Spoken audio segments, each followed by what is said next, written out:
Hi, Lou Manfredini, Ace's Home Expert. In this video, we're going to show you how to change the oil in your gas-powered lawnmower. Okay, we're going to change the oil on this gas-powered lawnmower. Now, most lawnmowers like this one are what they call a four-cycle engine, meaning that it has a gas tank and it has oil that needs to be changed. On this particular old mower, it's a Kohler engine.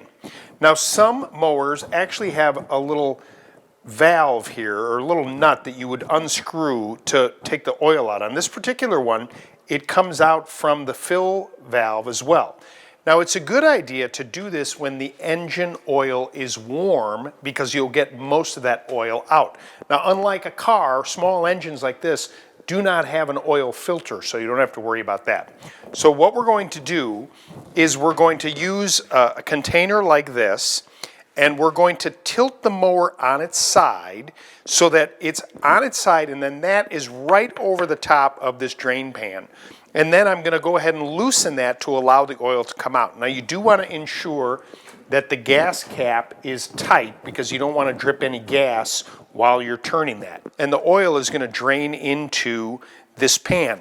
Many times, gas stations or service stations will take the oil at no charge to help recycle it. So you may want to check with where you can dispose of the oil properly.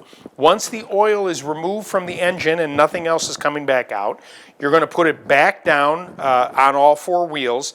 All right, I've got a quart of 30 weight oil recommended by the manufacturer. I'm going to use this small funnel. Go ahead and pop that off. There's usually a little retainer on the top here. You can use your thumb or a screwdriver to kind of open that up. I'm going to hold that funnel and I'm going to slowly pour the new oil in. Look at the difference in the color between the new oil and the old oil. Once we've got all oil in there, you can replace this cap, and actually if you look down in there you can see the oil level right there. That's about how it should look. You should be able to see it on a small engine like that. Go ahead and put that cap back on. Make sure you don't strip it. You want to put it on the right way. And run like brand new. Want to avoid all this maintenance? Then check out my video coming up on a battery-powered lawnmower.